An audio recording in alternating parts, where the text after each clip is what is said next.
Comme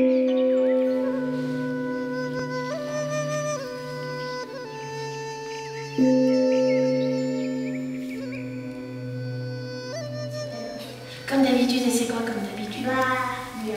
Bien. Normal. Ok. De bien se relaxer et d'être en contact avec notre respiration. Donc, au rythme de votre respiration. Le Qigong est un art énergétique de santé chinois existant depuis plus de 5000 ans. Il fait partie de la médecine traditionnelle Et chinoise. faire le lien avec le ciel et la terre. Ok? Pour l'enfant, le Qigong lui permet de s'apaiser et de se recentrer tout en permettant à son esprit d'être disponible. Il permet également de structurer sa relation au corps, hors de toute notion de réussite ou de compétition. Il existe beaucoup de formes de Qigong. Au sein de l'association Tout un art, pour nous adresser aux enfants, nous avons opté pour le jeu des 5 animaux, ou Wu Qingqi. C'est un Qigong très ancien qui plaît beaucoup aux enfants de par son côté ludique. On imagine écarter les nuages. Le Qigong est en effet un jeu pour les enfants, un jeu calme, tranquille, avec ses codes, ses règles, et sans aucune notion de bien ou de mal faire, sans aucune notion de comparaison ou de compétition, et qui se pratique avant tout dans le plaisir. Les cours de Qigong pour enfants commencent toujours par un temps de détente où ils déposent leurs émotions, leurs préoccupations, afin de se reconnecter à leur respiration et à leur corps. Puis vient l'apprentissage du jeu des 5 animaux. Notre espace vital. Exactement. La pratique du jeu des 5 animaux va permettre aux enfants de structurer leur corps de façon harmonieuse et détendue, d'apaiser les tensions de l'esprit et de nourrir leur psychisme en s'appuyant sur les qualités inhérentes aux 5 animaux. Les enfants savent spontanément imiter un animal, entrer dans sa peau, devenir chat, chien, oiseau, tigre ou singe. Tout va bien. Ok.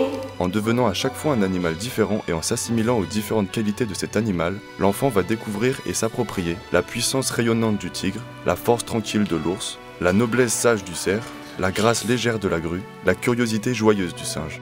Le caractère de l'animal joué par l'enfant va petit à petit nourrir le caractère de l'enfant. Le geste va structurer son corps, défaire les tensions corporelles, harmoniser la structure du corps.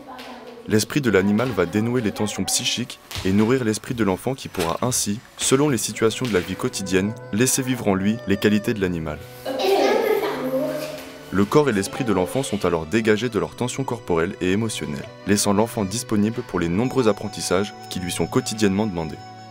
Chaque grue ou chaque ours joué par un enfant sera unique, comme chaque enfant est unique. L'objectif est de laisser l'enfant rentrer dans la peau de l'animal et s'ajuster de lui-même à la gestuelle de l'animal en vivant le caractère. Le Qigong est un art de santé qui peut aussi aider un enfant à retrouver une bonne santé quand celle-ci est déficiente. Il a en effet une action non négligeable sur les os et la constitution qu'il fortifie, le système immunitaire qu'il renforce, la circulation de l'énergie, du sang et des liquides qu'il améliore et sur la capacité respiratoire qu'il développe.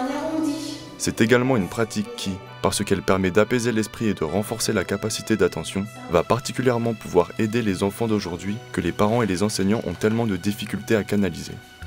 Les effets les plus remarquables pour les enfants vont être une amélioration de la concentration et de la mémoire, une plus grande facilité à calmer l'agitation et la dispersion et à canaliser l'esprit, un apaisement des tensions internes, anxiété, peur, nervosité, une augmentation de la confiance en soi, une aide à gérer les émotions, agressivité, timidité, instabilité, et une aide à gérer les relations qui vont être plus tranquilles, plus sereines.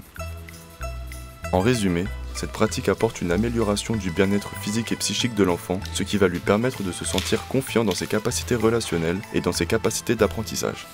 Mais pour que cet art soit efficace, il est nécessaire qu'il soit pratiqué régulièrement, dehors ou dedans, même si on ne le fait pas longtemps, et de le faire dans la joie, paisiblement, avec beaucoup d'attention et du plaisir.